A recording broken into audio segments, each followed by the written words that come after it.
फोड़ा ये शरीर का विकार है।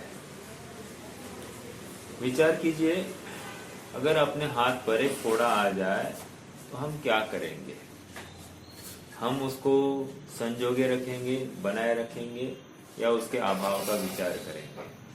हाँ, हम फटाफट उसको एक क्षण के लिए भी रखना नहीं चाहते, हम उसका तुरंत इलाज करना चाहते हैं। क्यों करना चाहते? क्योंकि वह शरीर का स्वभाव नहीं है, विभाव है, विकृति है। उसी प्रकार कह रहे हैं कि आत्मा में भी कुछ विकार है, विकृतियां है, लेकिन अज्ञानतावश यह जीव उन विकृतियों को, उन विकारों को संजोए रखा है, बनाए रखना चाहता है, उनका अभाव करने का यत्न नहीं करता है। जिस प्रकार फोड़ा बनाए रखने में शरीर के लिए घातक है, उसी प्रकार ये विकृतियां जितने काल तक बनी रहेगी उतने काल तक आत्म वस्तु के लिए घातक है, बाधक है। और ये हुई क्यों है? एकमात्र तत्व ज्ञान, तत्वाभ्यास के अभाव में है। निष्कर्ष इतना ही है कि वस्तु स्वरूप को यथार्थ समझे बिना ये जीव जब तक सुखी होने की कल्पना करता है, वो कल्पना भ्रामक ही होगी, अर्थात वो कल्पना ही दुख रूप होगी। मान लो हम स्वाध्याय सुनते हैं, दिन भर एक हाथ दो प्रवचन सुन लेते हैं, थोड़ा बहुत भक्ति आदि करते, पूजन पाठ करते हैं, तो क्या इससे सिद्धि क्या होगी? अगर इससे सिद्धि वितरागता है तो वेरी गुड। यदि इसकी सिद्धि कर्म बंध है, नवीन कर्म है, तो ये हमने स्वयं के लिए एक भ्रम उत्पन्न करके रखा है। अर्थात जब तक ये भ्रम बना रहेगा तब तक मैं दुखी होऊंगा। सुखी होने का उपाय अंदर है, बाहर नहीं है। हाँ, सहारा बाहर का लिया जाता है, लेकिन बाहर से कुछ किया गया है ऐसा नहीं। जैसे फोड़ा है, फोड़े का अभाव करने के लिए डॉक्टर या दवाई आदि बाहरी उपायों का अवलंबन लिया जाता है, लेकिन शरीर स्वयं की अपनी योग्यता से ही इन विकारों को दूर करता है। समझ में आ रहा है क्या? अर्थात ये कुछ टॉक्सिन्स उत्पन्न हुए होंगे ना शरीर में, तभी तो जाकर शरीर में फोड़ा आया है। उसी प्रकार आत्म वस्तु में भी टॉक्सिक इमोशंस जब हो जाते हैं, अपने आप स्वयं में ये जीव दुखी हो जाता है। अब होता क्या है? थोड़ा बहुत मंद कषाय को लेकर ये कहता है कि हमारा सब ठीक चल रहा है, या वर्तमान की अनुकूलताओं को देखकर कहता है हमारा सब ठीक चल रहा है। और ये सबसे घातक चीजें है। क्यों? ये भी विकृतियां है। हाँ, देखो, मंद कषाय में या थोड़ी सी अनुकूलता में जो हम भ्रम पालते हैं कि मेरा सब ठीक चल रहा है, या बच्चा अनुकूल है, पत्नी अनुकूल है, घरदार सब अनुकूल है, इसमें इसको भ्रम होने लगता है कि हाँ अपना तो अच्छा चल रहा है, अपना तो अच्छा चल रहा है। और जब तक ऐसा भ्रम चलता है ना, हाँ, उसको कोई भी समझाने में समर्थ नहीं है। इसलिए जरूरी यह है कि सर्वप्रथम वस्तु स्वरूप को समझा जाए। वस्तु कैसी है? सुख दुख दाता कोई न आन। अन्य कोई भी वस्तु सुख का कारण नहीं, ना दुख का कारण है। मैं भूल स्वयं निज वैभव को।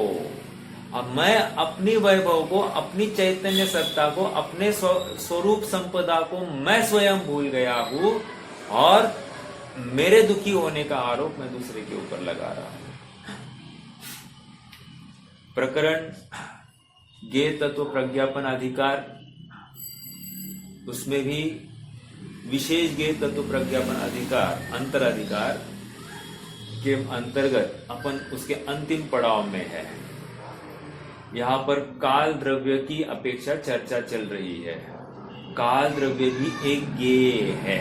एक बात, आचार्य देव काल द्रव्य की ज्ञेयता को सिद्ध करने की पहले ये सिद्ध कर रहे हैं कि काल भी एक द्रव्य है। क्योंकि आश्चर्य की बात यह है, कोई मत ऐसा है कि वो काल को द्रव्य मानने के लिए तैयार नहीं। जब काल को द्रव्य मानेगा नहीं तो तकलीफ क्या होगी? तकलीफ ये होगी ये परिणमन कौन करा रहा है, इसका भार ये जीव स्वयं अपने माथे ले रहा है, जबकि निमित्त रूप वहां पर काल द्रव्य खड़ा है। चलो ठीक है, कह रहे कि परिणमन कराने के लिए उत्पाद वे उसमें निमित्त समय खड़ा है, लेकिन काल द्रव्य है यह हम नहीं मानते। तो आचार्य देव कह रहे हैं जब उत्पाद व्यय मान रहा है, एक ही समय में उत्पाद और एक ही समय में कार्य का व्यय अगर तू मानेगा तो तकलीफ क्या है? तकलीफ ये है कि परस्पर विरुद्ध दो धर्म एक समय में रह ही नहीं सकते। जैसे एक समय में उजाला और उसी समय में अंधेरा संभव नहीं है, उसी प्रकार एक समय में पर्याय का उत्पाद और उसी समय में उसी पर्याय का व्यय संभव नहीं है। तो तुम्हारी बात तर्क संगत नहीं है, उत्पाद व्यय घटित नहीं हो रहा है। हाँ, यदि तुम ये उत्पाद व्यय किसी द्रव्य के आश्रित मानते हो तो फिर इस बात की सिद्धि संभव है। कैसे? अर्थात पूर्व पर्याय का व्यय, पूर्व पर्याय का वर्तमान में व्यय, वर्तमान पर्याय का उत्पाद और द्रव्य ध्रुव्यपने से कायम रहा, ये तीनों बातें एक समय के वृत्यांश में संभव है। और ऐसा प्रत्येक वृत्यांश में हमने अनुमान से नक्की किया कि उत्पाद व्यय ध्रुव्यपना प्रत्येक वृत्यांश में संभव है। अर्थात वृत्तिमान वो काल द्रव्य वो द्रव्य है। समझ में आ रहा है क्या? जागो चेतन जागो। Good morning. जागृति का स्वर्ण अवसर है, इस अवसर को चूकना नहीं। यह विधि गए न मिले सुमनी जो उदधि समानी। ये मनुष्य पर्याय चली गई तो अब वापस नहीं मिलेगी। इसलिए परम जागृति का अवसर है। अत्यंत अत्यंत उपयोग की एकाग्रता से इसे सुनना है। मात्र लेटे लेटे हाँ अपना काम चल रहा है मैं सुन रहा हूं, नो। समझ में आ रहा है? अत्यंत उत्साह से गंधर्व देव कैसे बैठते हैं सभा में? कैसे बैठते? सिमंदर स्वामी के सभा में गंधर्व देव कैसे बैठते होंगे? पहले तो बैठते या खड़े रहते हैं? खड़े रहते हैं। खड़े रहते हो कैसे रहते? चार ज्ञान का धारी आलतू फालतू नहीं है। आलतू फालतू नहीं जीव, चार ज्ञान का धारी है। और ये ऐसे टकटकी लगा के, मेंढक की आंखों के समान टकटकी लगाकर भगवान के सामने खड़ा है। मतलब कहा इतने ज्ञान का धारी जिन कह रहा कि एकदम तुच्छ ज्ञान है, मेरे पास ज्ञान ही नहीं है।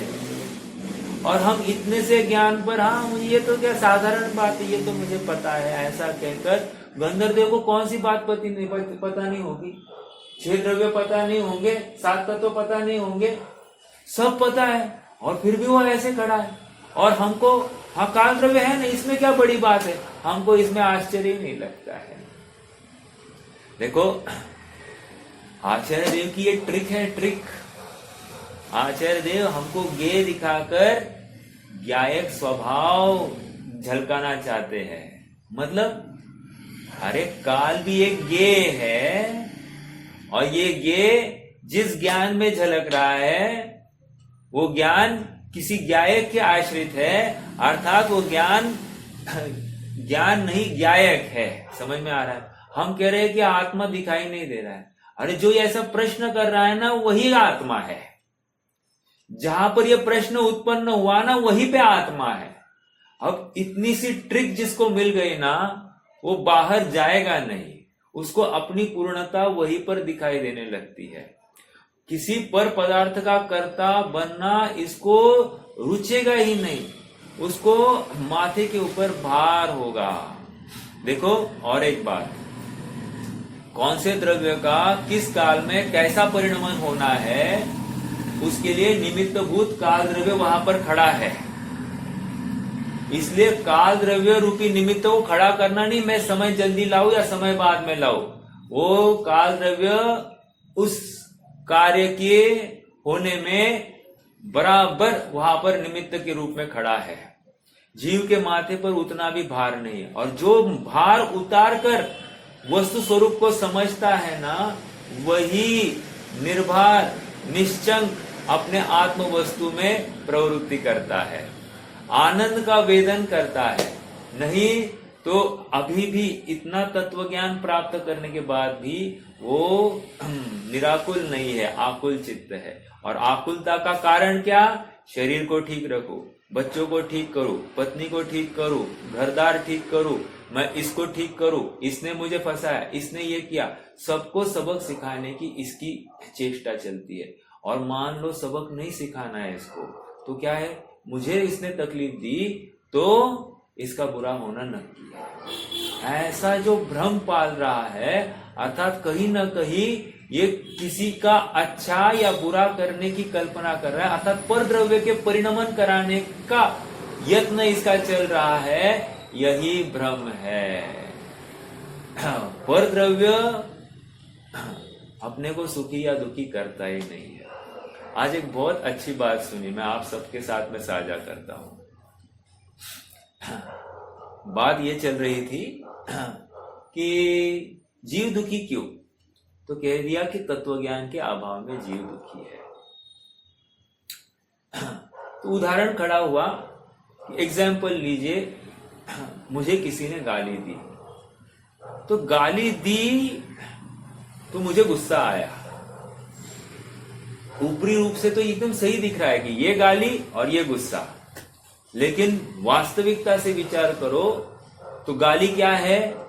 वो वाणी है, वो शब्द है। शब्द क्या है? अजीब है। और मुझे गुस्सा आया, वो गुस्सा, क्रोध कहाँ आया? ये जीव में आया। जीव तो ये चेतन तत्व है और गाली ये अचेतन तत्व है। अब चेतन तत्व का अचेतन तत्व में क्या है? अत्यंत अभाव है। ऐसा होने पर भी उस अचेतन तत्व से मैं दुखी हूं। अब मैं क्या करता हूं? मेरा सारा प्रयास कहां पर चलता है? उस अचेतन तत्व को हटाने के लिए या उसको व्यवस्थित करने के लिए मेरा प्रयास चलता है। जबकि मुझे करना क्या चाहिए था? मुझे ये करना चाहिए था कि जहां पर तकलीफ है, आकुलता कहां पर हुई है? आत्मा में हुई है। क्यों? क्योंकि वहां गाली सुनकर बहुत आकुल मतलब संक्लेश रूप परिणाम है, और संक्लेश रूप परिणाम में ये जीव नाना प्रकार के विकल्प करता है। और नाना प्रकार के विकल्प किस स्तर के? उसको अगर कषाय इतनी हावी हो जाती है कि वो मरण तक को स्वीकार करता है, लेकिन कषाय को सहा नहीं जाता। निष्कर्ष, मोक्षमार्ग प्रकाशक की बात वहां पर उन्होंने कोट की कि निष्कर्ष ये है कि मरण का दुख भी कषाय के दुख से कम है। मतलब कषाय का दुख ज्यादा और मरण का दुख कम है। ये इतनी बात क्यों कर रहे हैं? तत्वज्ञान के अभाव में ये सब हो रहा है। वस्तु स्वरूप समझा नहीं इसलिए हो रहा है। सेम बात यहां पर लगानी है। काल द्रव्य अपना अपने समय में काम कर रहा है। Events do not occur, they already exist. ये कहने का प्रयोजन क्या था? घटनाएं घटित नहीं होती, ऑलरेडी है, अभी भी विद्यमान है। देखो तो सही, काल चक्र पर आपको दिखाई देगी। जैसे अपने 8 बजे की मिलने की जो योग्यता थी, ये घटना थी, ऑलरेडी ये काल चक्र पर विद्यमान थी। आप कहोगे हम 8 बजे आए नहीं, 8-10 बजे आए। हाँ, तो 8-10 पर आने की ये घटना वो खचित थी उस काल चक्र पर। समझ में आ रहा है क्या? जिसको जितना लाभ होना है या अलाभ होना है, वो उस काल चक्र पर खचित है। अब बताइए हम क्या कर सकते हैं कि किसी का अच्छा या बुरा करने का अब अपने हाथ में क्या बचा? अब कुछ भी बचा नहीं है। हाँ, वस्तु स्वरूप की तरफ से देखो तो ऐसी ही बात है। चरणानियोग भले ही कुछ कहता होगा कि किसी का बुरा करना नहीं, किसी का अच्छा करना है, सबका अच्छा करो, सबका अच्छा विचार करो, ये चरणानियोग की चर्चा है, बराबर है, वो अपने अपने परिप्रेक्ष्य में योग्य भी है। लेकिन जब वस्तु स्वरूप की प्राप्ति की बात होती है तो चरणानियोग की चर्चा गौण होती है और वस्तु स्वरूप हावी हो जाता है। हाँ जी, गाथा 142 और 43 की चर्चा अपनी चल रही है। एक बार गाथा का पाठ करेंगे और संक्षेप में उसके भाव को मैं बताऊंगा। 42 का 43 का भाव अभी भी पढ़ना बाकी है ना। उपादो बद्धंसो विज्जति जदि जस् एक समयम्मि समयस्य सो विसमो स्वभाव समवट्ठिदो हवदी एगं हि सन्ति समये संभवठिदि नाश सन्निधाट्ठा समयस्य सौवकालम् एष हि कालानुसभावो एक समय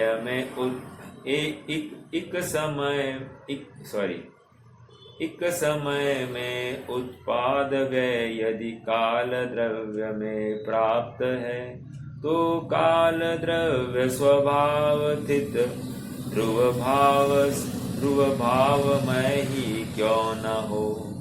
एक समय में उत्पाद व्यय ध्रुव नाम के जो अर्थ है वे सदा है, बस इसलिए कालानु का सद्भाव है। इस गाथा में कालानु की सिद्धि अर्थात कालानु भी द्रव्य है, ये बात सिद्ध कर रहे हैं। ये बात सिद्ध करने की जरूरत क्यों पड़ी? क्योंकि अभी थोड़े समय पहले एक प्रकरण चला अस्तिकाय और नास्तिकाय। अस्तिकाय कहकर है ऐसा कोई मान ले और नास्तिकाय कहकर नहीं है ऐसा कोई मान ले, तो फिर उस भ्रांति को दूर करने के लिए नहीं नास्तिकाय भी है और उसको भी द्रव्य कह रहे हैं। ये यहाँ पर बात घटित कर रहे हैं, ठीक है। नास्तिकाय कहकर क्या कहना चाहते हैं, कौन बताएगा? फर्स्ट, नास्तिकाय कहकर क्या कहना चाहते हैं?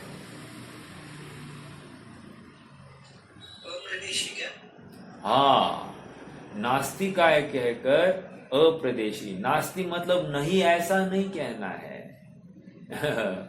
अप्रदेशी द्रव्य, काय मतलब एक को नहीं है ऐसा कहने में आता है। अरे अपने पास थोड़ा भी होगा, अब मेरे पास नहीं है। मान लो अपने को किसी ने 8 पैरा घी मांगा, अब हम अपने घर पर है थोड़ा सा, हम क्या कहेंगे? भाई हमारे पास अब नहीं बचा, ऐसा ही कहेंगे ना। क्यों? हमारा ही अपने पुरता ही नहीं बचा है तो हम औरों का कैसे दे सकते हैं? बराबर है कि नहीं? तो थोड़े को नहीं है ऐसा लोक में व्यवहार चलता है। बस उसी तर्ज पर यह बात चलती है। नास्ति मतलब अल्प, एक, ठीक है। काय मतलब प्रदेश, काय मतलब क्या होता है? प्रदेश। तो कोई ये ना समझ ले कि है ही नहीं, ऐसा नहीं। एक दूसरी बात, अप्रदेशी है कहकर वो उसका द्रव्यपना घटित नहीं होता, ऐसा भी नहीं। दो, क्यों द्रव्यपना क्यों घटित होगा? क्योंकि उसमें उत्पाद व द्रव्यपना प्रत्येक वृत्त्यंश में पाया जा रहा है। प्रत्येक वृत्त्यंश मतलब क्या? काल का ऊर्ध्व प्रचय, काल का ऊर्ध्व प्रचय वो वृत्ति, और उस वृत्ति का एक पर्टिकुलर अंश हम झांक कर देखे तो वहां पर हमको उत्पाद व द्रव्यपना कायम दिखाई दिया। आप किसी भी द्रव्य को उठाकर देखो, आपको वहां पर उत्पाद व द्रव्यपना दिखाई देगा ही देगा। देखना है एक आध चीज, देखिए आम है, आम, कच्चा आम। कच्चा आम कैसा है? हरा है, और क्या है? खटास है, बराबर है कि नहीं? अब वो उसका नाश हो गया। नाश हो गया मतलब कच्चे आम की पर्याय का नाश, ओके। और पके हुए आम का उत्पाद, राइट। अब इसमें फर्क क्या हो गया, हरा वर्ण पीले वर्ण में परिणमित हुआ, एक वर्ण कायम रहा है। मैं दो बातें कर रहा हूं, मतलब पहले का व्यय भी बता रहा हूं, नवीन उत्पाद भी बता रहा हूं, और वर्णपना भी कायम है ये भी दिखा रहा हूं, द्रव्यपना, ओके। अब देखो इसमें काल सापेक्षता है ना, क्योंकि ये कैसे पता चला हमको, हम कहते हैं ना कि ये आम 15 दिन में पक जाएगा, कहते कि नहीं कहते, या 10 दिन में पक जाएगा। जो ये 10 दिन कैसे नक्की किया है, काल है इसीलिए तो नक्की किया, और काल के चक्र पर इसका परिणमन की नोंद है। समझ में आ रहा है क्या, काल के चक्र पर इस परिणमन की नोंद है, और इतने काल में ये ऐसा ही परिणमेगा, इतना ही मीठा होगा और इतना ही पीला होगा, ये सारी बातों की नोंद वहां पर काल चक्र पर खचित है। समझ में आ रहा है क्या।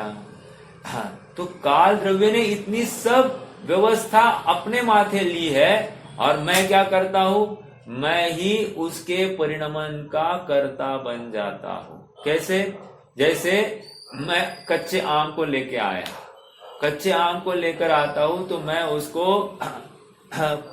पाले में रखता हूं, पाला मतलब क्या, घास में रखता हूं, और उसको गर्मी देता हूं, गर्मी देकर मैं उसको जल्दी पकाना चाहता हूं। समझ में आ रहा है क्या।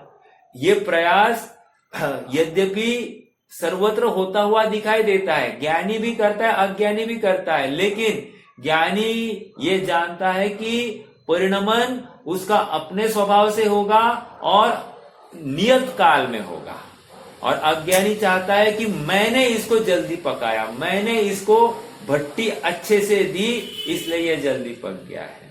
अर्थात उसके परिणमन का कर्ता अज्ञानी बन रहा है, ज्ञानी वही कार्य करते हुए भी उस परिणमन का मात्र ज्ञाता है, क्योंकि वो देख रहा है कि इसकी नोंद उस काल चक्र पर स्व समय की दिख रही है, बराबर।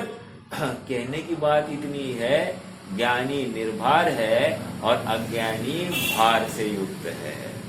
दोनों सेम कार्य, ज्ञानी भी रोटी बना रहा है और अज्ञानी भी रोटी बना रहा है, ज्ञानी भी भोजन कर रहा है अज्ञानी भी भोजन कर रहा है, लेकिन दोनों के रोटी बनाने में या भोजन करने में अंतर है। और अंतर क्या है कि ये शरीर का पोषण होना मान रहा है, इससे मैं बलवान बनता हूं ऐसा मान रहा है, जबकि ज्ञानी कहता है हाँ शरीर के लिए पोषक होते हुए भी आत्मा का इसमें कुछ वृद्धि नहीं होती है, आत्मा जो का त्यो भरपूर है, आत्मा में कुछ क्षति या वृद्धि हुई ही नहीं है, ऐसा दृढ़ विश्वास ज्ञानी को है। समझ में आ रहा है क्या। ऐसा भेद ज्ञान की दृष्टि ज्ञानी के पास में, ये मात्र मेरा ज्ञायक का ज्ञेय बन रहा है। ज्ञायक का ज्ञेय बन रहा है मतलब क्या, ये जितने भी पदार्थ है, ये रोटी है, ये भोजन है, ये पति है, ये पत्नी है, या स्त्री ये बंगला है, ये गाड़ी है, ये सब क्या है, मेरे ज्ञान के ज्ञेय बन रहे हैं। समझ में आ रहा है क्या। अर्थात ज्ञान में वो प्रतिबिंब हो रहा है और मैं उस प्रतिबिंब को जानता हूं, ना कि बाह्य पदार्थ को जानता हूं। ठीक है। जैसे ही ये निर्णय हो जाता है वस्तु स्वरूप का, अपने आप इसको अपना जीवत्व ख्याल में आता है, अपन अपने चेतन तत्व के बाहर निकलते ही नहीं ये इसको स्वीकार होने लगता है, और जैसे ही स्वीकार होने लग गया वो निर्भर होता ही होता है। ठीक है। देखो हाँ, तो एक बात क्या हो गई, कल एक तर्क दिया कि काल में यदि मात्र समय माने, वृत्त्यंश माने, वृत्तिमान नहीं माने, वृत्तिमान मतलब काल द्रव्य नहीं माने, मात्र वो वृत्त्यंश माने, क्या उत्पाद वे उत्पाद वे इतना ही मानो, तो क्या तकलीफ आएगी, परस्पर विरुद्ध दो बातें एक साथ हो नहीं सकेगी, अर्थात काल द्रव्य की सिद्धि नहीं हो रही है। ठीक है। इसलिए कह रहे हैं कि ये उत्पाद व्यय किसी न किसी वृत्तिमान के आश्रित होना ही चाहिए। ठीक है, ये बात वहां पर आई थी। आइए अपन पढ़ते हैं अभी पेज नंबर 200 225। हाँ बोलिए बोलिए। हाँ, यहाँ पे वृत्यांश जो है हाँ ये उस द्रव्य के किसी गुण को कैसा द्रव्य का ही हम कैसा है? हाँ देखो, यहाँ पर चर्चा चल रही है काल सापेक्ष। तो काल सापेक्ष यहाँ पर वृत्ति काल की अनेक पर्याय की समूह को वृत्ति कहा जा रहा है, अर्थात ऊर्ध्व प्रचय। अब उस ऊर्ध्व प्रचय में से किसी एक पर्टिकुलर बिंदु को बाहर निकालो तो उसको वृत्त्यंश कहा जा रहा है। ठीक है। अब रहा आपका प्रश्न। आपका प्रश्न मुझे ठीक से सुनने में नहीं आया, फिर भी ये है कि एक गुण को निकालो तो उस एक गुण का वर्णन वृत्यांश है कि नहीं, यही कहना है कि नहीं आपको? हाँ भैया। हाँ, तो हम जैसे आत्मा में ज्ञान है, दर्शन है, सुख है, इसको अपन वृत्यांश मानेंगे क्या? तो परिणमन की अपेक्षा आप कह सकते हैं, लेकिन वो गुण भेद है, वो काल समूह का भेद नहीं है। ठीक है। हाँ, काल चक्र में किसी समय में ज्ञान का क्या परिणमन है या क्या परिणाम है, ये हम वृत्यांश के रूप में देख सकते हैं। जैसे अभी मैंने वर्ण का बताया, काल चक्र पर वो हरा वर्ण से पीले वर्णम का परिणमन, ये अपन वृत्यांश के रूप में देख सकते हैं। ये हरे से पीला परिणाम इतने काल में हुआ, तो वो काल की अपेक्षा अपन नाप ले सकते हैं, तो उसको अपन वृत्यांश कहो तो कोई बड़ी बात नहीं। लेकिन ज्ञान को एज अ होल आप वृत्यांश कहने में थोड़े सा संकोच होता है मुझे। हाँ, विरोध नहीं है, भेद होगा तो व्यवहार है, इतनी सी बात तो पक्की है, लेकिन वो काल की अपेक्षा सिद्धि नहीं करनी है अपने को। ठीक है।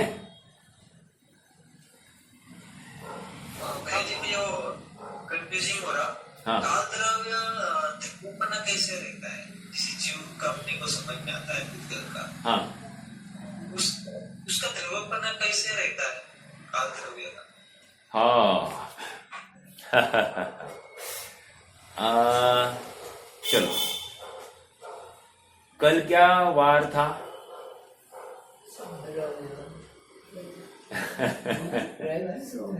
कल सोमवार था, बराबर। आज क्या है? मंगलवार। जब सोमवार का व्यय हुआ तब मंगलवार का उत्पाद है कि नहीं है? है। और इसमें कल था, आज है, और परसों मतलब कल मतलब टुमारो बुधवार होगा, ये भी बात पक्की है ना। तो अर्थात इसमें कल, आज और कल ये हमको दिखाई दे रहा है क्या? दिखाई दे रहा है।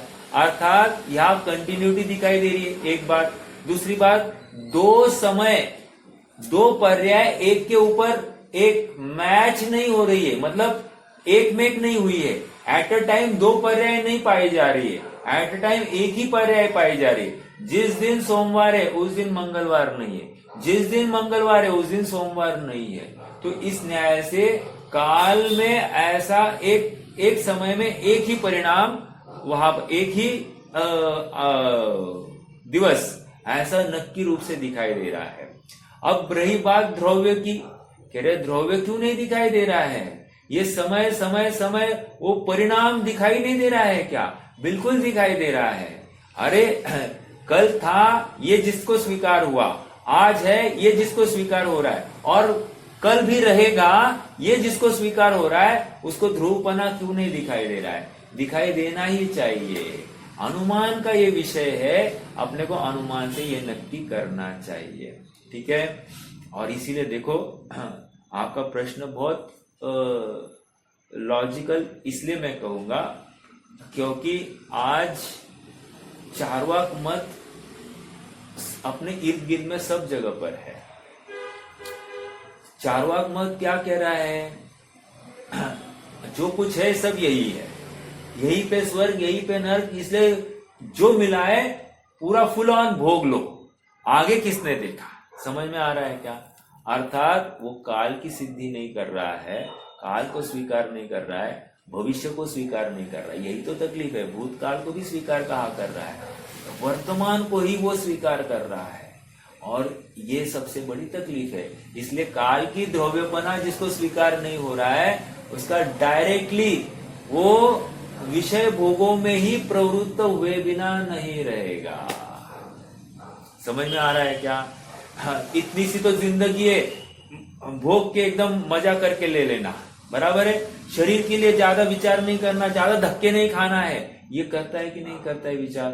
बिल्कुल करता है ये जीव विचार। हाँ, कहने की बात, ये शरीर को थोड़ी सी भी तकलीफ देना स्वीकार नहीं करता है। हाँ, और मैं इतनी बात क्यों कर रहा हूं? बात इसलिए कि काल द्रव्य की सिद्धि करनी चाहिए। अगर काल द्रव्य द्रव्यपने से स्वीकार नहीं होगा तो जीव स्वच्छंदी हुए बिना नहीं रहेगा। मुझे तो ये कहना। हाँ, तो ये काल द्रव्य की ध्रुवता है। हाँ, और ध्रुव नहीं मानेंगे तो क्या तकलीफ होगी? एग्जाम्पल दिया ना। हाँ, किसी पर्याय बदलती परिणाम ही नहीं दिख रहा। हाँ, तो पर्याय बदल रही। जैसा आपने एग्जाम्पल, हाँ, पर्याय बदल रही तो पहले का नाश हुए बिना नवीन का उत्पाद नहीं ना हुआ। सोमवार का अभाव हुए बिना मंगलवार का उत्पाद नहीं हो सकता। और सुनिए, सोमवार का जिस समय में नाश हुआ है ना, उसी समय में मंगलवार का उत्पाद है। तो नाश और उत्पाद दिखाई दे रहा है, और परिणमन तो कंटिन्यूअस दिखाई दे रहा है अपने को। तो दिखाई दे रहा है तो काल द्रव्य की ध्रुवपना दिख गया ना हमको। ये अनुमान से देखो, ध्रुव दिखाई नहीं देता है, ध्रुव का अनुमान किया जाता है एक। और ये उत्पाद दिखाई दिया, पहले का व्यय दिखाई दिया, किसी का उत्पाद दिखाई दिया, इसका मतलब कोई कंटिन्यूअस पदार्थ होना ही चाहिए, ये बात सिद्ध होती है। नहीं तो फिर सिद्धि नहीं होगी। मान लो मात्र उत्पाद मान लिया, आपने चर्चा की है 93 गाथा के आसपास। मान लो उत्पाद ही मान लिया और व्यय माना ही नहीं, तो जीव अनादि की अनंत की हो जाएगी। और जीव का मात्र व्यय मान लिया, उत्पाद माना ही नहीं, तो तकलीफ क्या होगी? सर्वथा नाश का प्रसंग आ जाएगा। इसलिए ध्रुव रूप कंटिन्यूटी माननी पड़ेगी। मैं था, अब भी हूं, इसमें वो ध्रुवपना के बिना मैं रह नहीं सकता। ये न्याय संगत बात हो रही है। ये चर्चा हुई है आपने पहले, ठीक है? अच्छा, ठीक है। चलिए पढ़ना है ना आगे। देखो, पेज नंबर 225 पर है। हाँ, अनुशीलन भाग 2। हाँ, देखो, यदि मिल रहा है क्या नीचे? बीचों बीच यदि इस प्रकार उत्पाद और विनाश एक वृत्तांश में भी संभव है, तो फिर काल पदार्थ निरन्वय कैसे हो सकता है? निरन्वय मतलब क्या? वो सामने वाला कह रहा है कि ये अन्वय नहीं है। अन्वय नहीं है मतलब क्या? द्रव्य नहीं है। तो यहां पर ये कह रहे हैं कि उत्पाद और विनाश अगर एक क्षण में तुम्हें मानना है तो वो द्रव्य के आश्रित ही हो सकता है, अन्य किसी के आश्रित नहीं हो सकता। पहले और बाद के वृत्तांश की अपेक्षा युगपत विनाश और उत्पाद को प्राप्त होता हुआ भी काल द्रव्य स्वभाव से अविनष्ट और अनुत्पन्न होने से अवस्थित ही है, ध्रुव ही है। इस प्रकार काल पदार्थ एक वृत्तांश में उत्पाद व द्रव्य वाला सिद्ध होता है।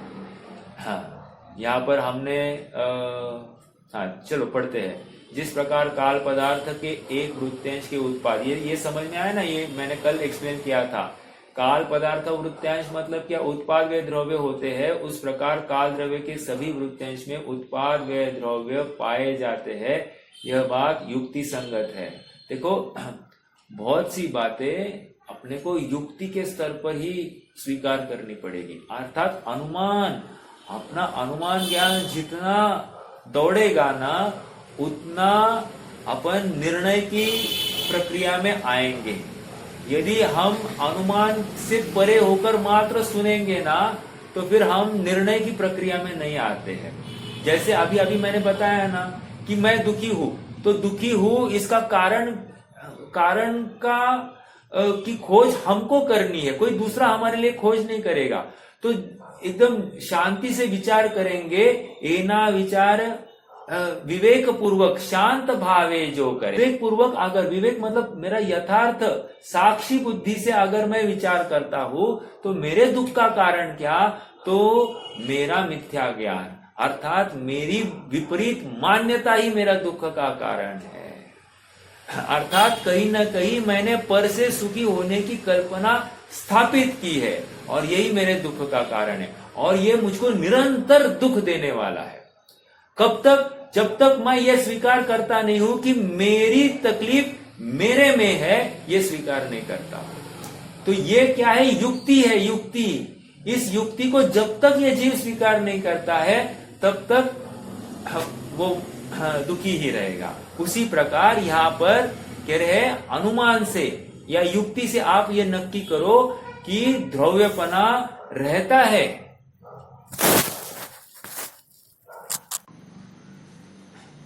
पाए जाते हैं। यह बात युक्ति संगत है, क्योंकि विशेष अस्तित्व सामान्य अस्तित्व के बिना हो नहीं सकता। जबरदस्त तर्क दिया। क्या तर्क दिया है? ये तर्क है ना, दिन भर लगाना, जहां जहां संभव है वहां लगाना। देखो क्या कह रहे हैं, विशेष अस्तित्व सामान्य अस्तित्व के बिना नहीं होता। मतलब ये कह रहे हैं, विशेष अस्तित्व और सामान्य अस्तित्व मतलब क्या, कौन बताएगा? पहले तो ये नक्की करेंगे। विशेष अस्तित्व मतलब वर्तमान पर्याय है, वो वर्तमान एक समय की पर्याय है, ठीक है, वो विशेष अस्तित्व। और विशेष अस्तित्व सामान्य अस्तित्व के बिना नहीं हो सकता। मतलब एक एग्जांपल लेता हूं, देखो ये जो लहर आई है समुद्र में, वो समुद्र में जो लहर आई है, वो लहर कहां से आई है? समुद्र में से आई है। अब वही लहर अब अगले समय में कहा जाने वाली है? समुद्र में जाने वाली है। तो ये जो बाहर आई है, ये क्या है? विशेष अस्तित्व, राइट? विशेष अस्तित्व। लेकिन ये विशेष अस्तित्व किसके कहां से आई है? देखते हैं तो ये समुद्र में से ही आई है। बराबर है कि नहीं? अर्थात सामान्य अस्तित्व, समुद्र के बिना ये लहर आ ही नहीं सकती। उसी प्रकार वो ध्रुव के बिना, वस्तु के बिना, एक सामान्य स्तोत्र के बिना उसमें से अवस्था, ऐसी कोई भी अवस्था नहीं पाई जा सकती। वो अवस्था है, वो चीख चीख कर कह रही है कि मैं किसी की आश्रित हूं, कि कोई मेरा कर्ता है, कोई मेरा स्वामी है, वो पर्याय कह रही है। अब लगाना इसमें, कहा लगाना? अरे ये पुद्गल दिखाई दे रहे हैं आपने को, वो पुद्गल चीख चीख कर कह रहे हैं कि मैं तुम्हारा नहीं हूं, मैं अजीव हूं, तुम जीव हो, ये चीख चीख कर कह रहे हैं। समझ में आ रहा है क्या? वो काल की पर्याय हमको चीख चीख कर कह रही कि ये मेरा परिणमन, ये मेरा स्वभाव है, मैं तुम्हारा काम करता नहीं हूं, लेकिन तुम्हारा जब भी काम होगा वो मेरे अनुसार नापा जाएगा। जैसे थर्मोमीटर में बुखार आया है, बुखार आया मतलब टेम्परेचर दिख रहा है, तो थर्मोमीटर की वजह से शरीर में बुखार है, या थर्मोमीटर परिचायक है उस शरीर के बुखार का? थर्मोमीटर परिचायक है ना। जैसे एक्सरे के ऊपर वो ऊपर नीचे, एक्सरे होता है ना, कार्डियोग्राम के ऊपर वो ऊपर नीचे वो वेव्स दिखाई दे रहे हैं। तो कार्डियोग्राम में वो वेव्स है, इसलिए मेरा हार्ट खराब है या मेरा हार्ट खराब है, उसका परिचायक वो कार्डियोग्राम है। समझ में आ रहा है क्या? कार्डियोग्राम ने मेरा हार्ट को कुछ परिणमित नहीं किया है, लेकिन जब भी मेरा हार्ट का जो कोई फंक्शनिंग होगा, वो बराबर कार्डियोग्राम पर उसका चित्रण होगा। समझ में आ रहा है क्या? कहने की बात इतनी है कि काल परिणमन नहीं करा रहा है, लेकिन जब परिणमन हो रहा है वहां पर काल द्रव्य पर उसकी नोंद हो रही है। हम काल द्रव्य के चक्र पर देखकर कह सकते हैं कि इस काल में यह कार्य हो गया। समझ में आया क्या? तो ये महत्वपूर्ण बात काल द्रव्य के माध्यम से सिद्ध हो रही है। वो एक जरिया है जिससे हम परिणमन को हम नक्की कर सकते हैं। ठीक है, आगे बढ़ते हैं। नहीं, ये किसके ऊपर से बात चली? विशेष अस्तित्व सामान्य अस्तित्व के बिना नहीं होता। जहां पर स्पर्श रसगंध वर्ण दिखाई दे रहा है, मीठा खट्टा चरपरा जो कुछ दिखाई दे रहा है, समझ लेना वहां पर पुद्गल होना ही होना है। जहां पर शब्द दिखाई दे रहे मतलब ज्ञान का गे, समझ लेना ये पुद्गल ही है। हाँ, इस न्याय से मैं इस प्रवचन का कर्ता हुई नहीं, मैंने ये प्रवचन किया ही नहीं। समझ में आ रहा है क्या? ये मैं ना भाषा का स्वामी हूं, ना इस मन का स्वामी हूं, ना इस शरीर का स्वामी हूं, ना इस जिह्वा का स्वामी हूं। तो फिर ये वचन मैंने निकले ही नहीं है ना, मैंने किए ही नहीं है। ये सारा परिणाम वो पुद्गल जनित है। समझ में आ रहा है क्या? तो मैंने क्या किया? मैंने उस समय में ऐसे वचन निकालने का परिणाम किया। तो वो परिणाम जो है, जो भाव थे वो मेरे है। तो वो भाव है ना, वो किसके आश्रित? वो जीव के आश्रित। लेकिन ये भाषा जो निकली है ना, भाषा मेरी नहीं है, भाषा ये पौद्गलिक ही है। आप पकड़ रहे इस बात को? नहीं, आप कुछ भी कहो, हम तो इसे आपकी भाषा मानेंगे। हाँ, व्यवहार ऐसा ही चलता है।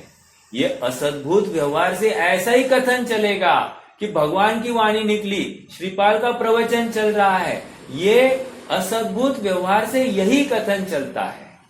लेकिन सद्भुत व्यवहार से अगर विचार करेंगे, सद्भुत व्यवहार, उपचरित सद्भुत व्यवहार से विचार करेंगे, तो श्रीपाल को ऐसा विकार हुआ, राग आया, तभी ऐसे वचन निकालने का भाव हुआ। ये उपचरित सद्भुत व्यवहार हो गया, क्योंकि कार्य श्रीपाल के आत्मा में ही हुआ है, अन्य कहीं हुआ नहीं है। इसलिए इस विकार का स्वामी श्रीपाल ही है, ये निश्चित किया जाता है। ये सद्भुत व्यवहार के कारण किया जा सकता है। और उपचरित सद्भुत हो गया। अब अनुपचरित सद्भुत से कैसा श्रीपाल लगाएंगे? अनुपचरित सद्भुत के न्याय से ये परिणाम मेरा त्रिकाल स्वभाव है ही नहीं। समझ में आया? मेरा तो स्वभाव ज्ञाता दृष्टा है, जाननपना है। तो मैंने होते हुए परिणाम को मात्र जानना है, बाकी ये परिणाम स्वयं में अपनी योग्यता से हो रहे। ऐसा कहने वाला जो नए है वो अनुपचरित सद्भुत व्यवहार नए है।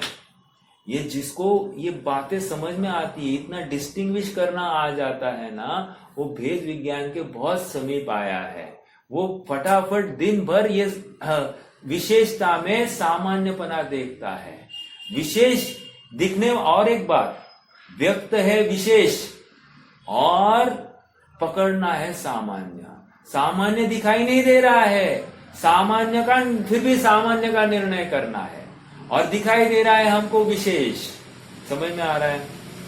हाँ, चलिए देखो, इन गाथाओं के भाव को स्पष्ट करते हुए आचार्य जैसे अंगुली, सुखी आत्मा और मोक्ष पर्याय, इन तीन उदाहरणों के माध्यम से यह बात सिद्ध करते हैं कि काल द्रव्य में एक समय में ही उत्पाद, व्यय और द्रव्य विद्यमान है। देखो, बहुत जबरदस्त उदाहरण दिए। आप अभी आपको स्वीकार करना ही पड़ेगा, काल द्रव्य में उत्पाद, व्यय, द्रव्य हो रहा है। समझ में आ रहा है क्या? रोहित भैया, आपके प्रश्न का उत्तर देखो।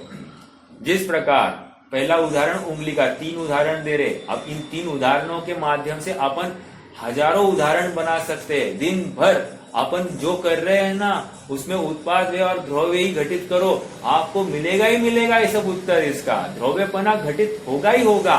ठीक है, देखो, इन्होंने खाली एग्जाम्पल दिया है, अब प्रैक्टिस अपने को करनी है। जिस प्रकार अंगुली द्रव्य से, द्रव्य में वर्तमान टेढ़ी पर्याय का उत्पाद, क्या ये अंगुली है? उंगली, राइट? ये टेढ़ी हो गई, तो ये टेढ़ी पर्याय का उत्पाद हो गया। ओके, पूर्व पर्याय कौन सी थी? सीधी पर्याय थी, पूर्व सीधी पर्याय का व्यय है क्या? अभी अंगुली सीधी है क्या? नहीं है। अभी कैसी है? टेढ़ी है। अंगुली है कि नहीं है? अंगुली है कि नहीं है? है ना? हो गया ना द्रव्य सिद्ध। अब जब पूर्व पर्याय में काल था कि नहीं था? था।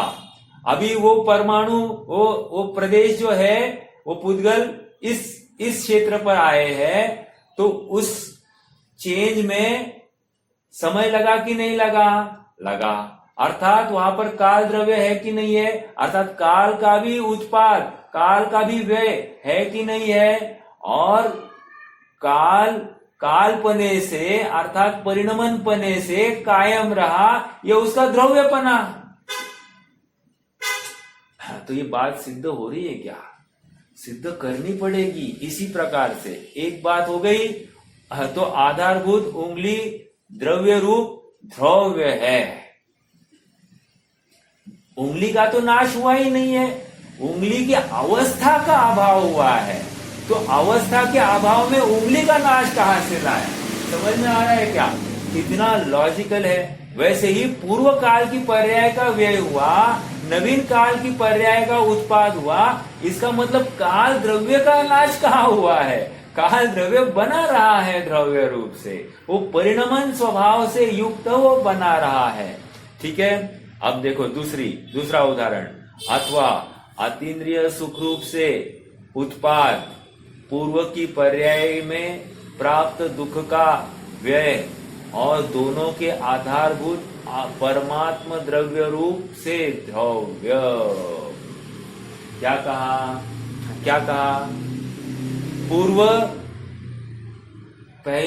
पूर्व की दुख की पर्याय का नाश, वर्तमान पूर्ण सुख पर्याय का उत्पाद और परमात्म स्वरूप से युक्त द्रव्य कायम रहा। अभी परमात्म स्वरूप से युक्त द्रव्य, ये 8वें नय का विषय कहो या चौथे नय का विषय। चौथे नय का विषय मतलब क्या? अनुपचरित सद्भूत व्यवहार नय, उसका विषय कहो, या परम शुद्ध निश्चय नय का विषय। एकार्थवाची है। एकार्थवाची मतलब क्या? ये चौथे नय में हम जब भी कहेंगे वहां पर भेद करके देखा कि आत्मा में क्या है? परमात्म स्वभाव है। मतलब क्या? वो एकदम परम स्वभाव रूप उत्पाद व द्रव्य के परिणाम वाला ये आत्मा है। समझ में आया? ये परिणाम आत्मा में होता है। ऐसा मेरा परिणाम मेरे में हो रहा है, ऐसा मेरा स्वभाव। समझ में आया? और उत्पाद व द्रव्य युक्त यह आत्मा, ऐसा अगर हम कहते हैं तो वो 8वें नय का विषय। समझ में आया? ये एक बात हो गई। तो क्या कह रहे? पूर्व अतीन्द्रिय अथवा अतीन्द्रिय सुख का से उत्पाद पूर्व की पर्याय में प्राप्त दुख का व्यय और दोनों के आधारभूत परमात्म द्रव्य रूप से द्रव्य, अथवा मोक्ष पर्याय रूप से उत्पाद मोक्ष मार्ग रूप पूर्व पर्याय से व्यय और उन दोनों के आधारभूत परमात्म द्रव्य रूप से द्रव्य। क्या कहा फिर से? मोक्ष पर्याय का उत्पाद, मोक्ष मार्ग की पर्याय का व्यय और दोनों के आधारभूत परमात्म द्रव्य रूप से द्रव्य। समझ में आ रहा है क्या? ये उत्पाद व द्रव्य जहां तहां फैला हुआ है। अर्थात द्रव्य सामान्य दिखाई दिया, द्रव्य विशेष दिखाई दिया, तो द्रव्य सामान्य देखते ही आना चाहिए। समझ में आ रहा है क्या? ये जाननपना दिखाई दिया, ये क्या हो गया?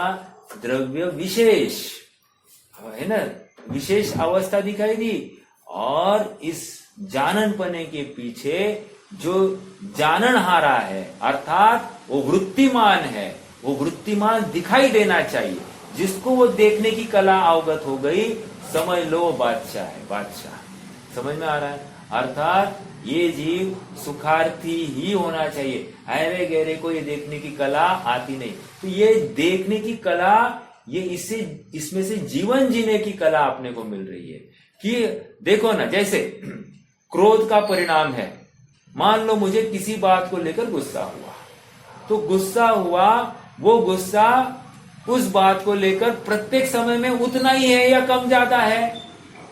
यदि पहले समय में कम था, अगले समय में ज्यादा हो गया, उसके अगले समय में और ज्यादा हो गया, उसके अगले समय में फिर से कम हुआ, इसका मतलब वो ग्राफ अगर आप निकालोगे तो उसमें वेरिएशन, उसका प्लॉटिंग करोगे तो हिस्टोग्राम पर वेरिएशंस दिखाई दे रहे हैं, वेरिएशंस दिखाई दे रहे हैं। इसका मतलब गुस्सा तो, गाली तो एक ही बात थी, वो एक गाली अनेक कालों में हीनादिक होती हुई दिखाई दे रही है, अर्थात मेरे संक्लेश हीनादिक होते दिखाई दे रहे। इसका मतलब प्रत्येक द्रव्य अपना अपना परिणमन का कर्ता दिखाई दे रहा है। वो दूसरा द्रव्य यहां पर किंचित मात्र भी वहां पर उसको परिणमाने के लिए समर्थ नहीं है, ये बात नक्की होती है। अर्थात इसमें से हमको हमारा परिणमन स्वभाव ख्याल में आया और मैं ही उसका सूत्रधार हूं, ये जैसे ही ज्ञात होता है,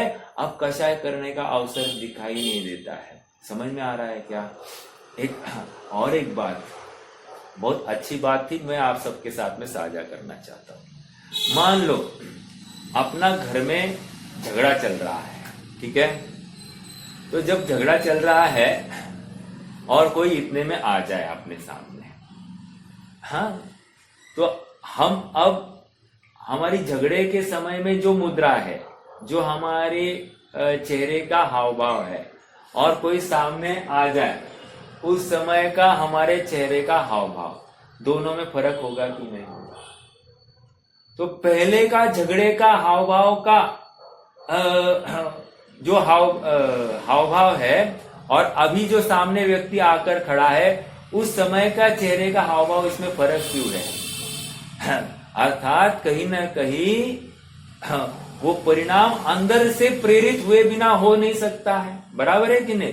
भले आप कहोगे इस समय में ये निमित्त है, इस समय में ये निमित्त है, लेकिन अब तो दोनों निमित्त सामने खड़े हैं, तुम एक निमित्त से ही कैसे प्रभावित हो रहे हो? इसका मतलब तुम्हारा परिणाम तुम्हारे आश्रित है। और एक बात कही थी, बहुत अच्छी बात, जैसे हमको बहुत गुस्सा आ रहा है, लेकिन कोई कहे एक फोटो प्लीज, तो हम अब हंसने वाला चेहरा दिखाएंगे या क्रोधित चेहरा दिखाएंगे?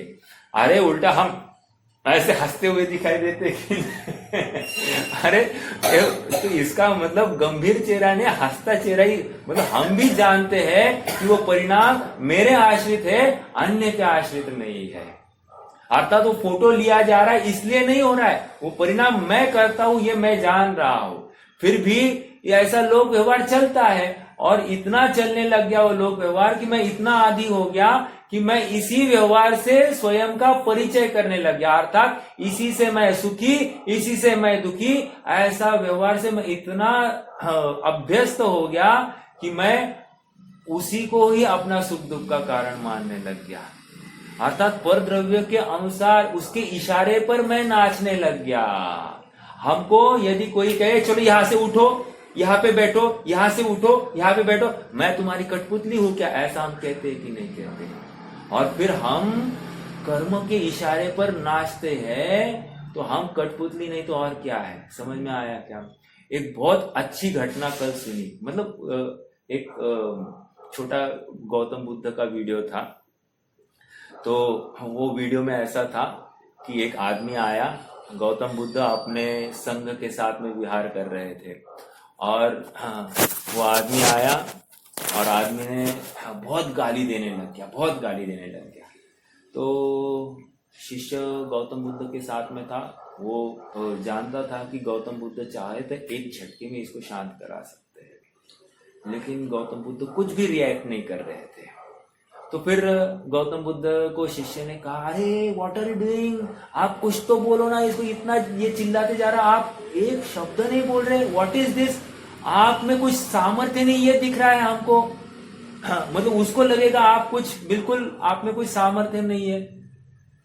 तो गौतम बुद्ध ने उसको समझाया, मान लो किसी ने तुम्हारे लिए कोई गिफ्ट लाया है, ठीक है, गिफ्ट लाया है, और तुम उस गिफ्ट को नकारते हो, नहीं लेते हो, तो वो गिफ्ट किसका होता है? जो लेके आया उसी का हो गया, बराबर है कि नहीं? उसी प्रकार ये मुझे गाली पे गाली दे रहा है, लेकिन मैं रिएक्ट ही नहीं कर रहा हूं, इसका मतलब मैंने उसका तोहफा स्वीकार नहीं किया। तो तोहफा स्वीकार नहीं किया तो ये गाली किसकी? उसी की, तो उसको ही लागू होगी। समझ में आया? हाँ, तो वो ही उसका जनक हो गया, ये है। चलिए, हाँ, कहने की बात इतनी है कि परिणमन ये द्रव्य का स्वभाव है। काल द्रव्य भी एक द्रव्य, काल भी एक द्रव्य है। क्यों? क्योंकि उसमें उत्पाद व द्रव्य रूपना प्रत्येक वृत्यांश में पाया जा रहा है, एक। और दूसरी, वो उसकी सत्ता है, वो सत्य है, अर्थात प्रत्येक समय में काल द्रव्य वहां पर हाजिर है, प्रत्येक द्रव्य के परिणमन में वहां पर हाजिर है। नॉट ओनली मी, प्रत्येक अनंत जीव, अनंत अनंत पुद्गल परमाणु, और एक धर्म द्रव्य, एक अधर्म द्रव्य और एक आकाश द्रव्य, इन सबके परिणमन के लिए वो काल द्रव्य निमित्त रूप हाजिर है। लो, कितना बड़ा काम कर रहा है, कितनी बड़ी व्याप्ति है, कितना बड़ा बोझा है, लेकिन वो एकदम निश्चिंत है, निष्क्रिय है। ऐसा ही निष्क्रिय स्वभाव मेरा भी है, मैं भी ऐसे निष्क्रिय सिद्ध समान बन सकता हूं, लेकिन मुझे अपरिणामी होने का की कला अवगत करनी पड़ेगी। अर्थात ज्ञान होने पर ज्ञाता मात्र को देखने की कला अवगत करनी पड़ेगी। ज्ञान होने पर ज्ञेय की तरफ दृष्टि करना ये नपुंसकता है, ज्ञान होने पर ज्ञाता को देखना ये पुरुषार्थ है। समझ में आ रहा है क्या? ऐसा पुरुषार्थ जो अवगत करता है वो सुखी होने का हकदार है। हम सब अपने स्वभाव को प्राप्त हुए, इसी के लिए तत्पर रहे, पुरुषार्थी बने। बाकी जितनी भी कलाएं हैं जगत में, जितने भी अभ्यास कर रहे हैं, जितने भी नौकरी धंधा कर रहे हैं, जितना भी व्यापार कर रहे हैं, बहुत अच्छा करते होंगे, वो कलाएं हमको डुबाने वाली है। लेकिन एकमात्र कला ऐसी है जो हमको उभारती है। इसके लिए ना रुपया चाहिए, ना पैसा चाहिए, ना स्त्री चाहिए, ना पुत्र चाहिए, ना घर चाहिए, ना दार चाहिए, ना शरीर चाहिए, एकमात्र अपनी वस्तु का आश्रय चाहिए। समझ में आ रहा है क्या? जग में कला 72, एक जीव की जीविका, हाँ नहीं, तामे 2 सरदार, एक जीव की जीविका और एक ताको उद्धार, है ना, एक जीव का उद्धार। तो वो 72 कलाओं में उसमें 2 सरदार किए, लेकिन 2 सरदार में पहला सरदार कौन था? वो असरदार नहीं था, सबसे असरदार उसका उद्धार था। तो हम भी अपना उद्धार किस प्रकार कर सकते, इसका मार्मिकता से चिंतन करें, मनन करें, अपना निश्चित ही उद्धार हो। ये मंगल भावना आज के लिए रुकते हैं। कोई प्रश्न होगा तो रख सकते हैं, नहीं तो जिनवानी स्तुति।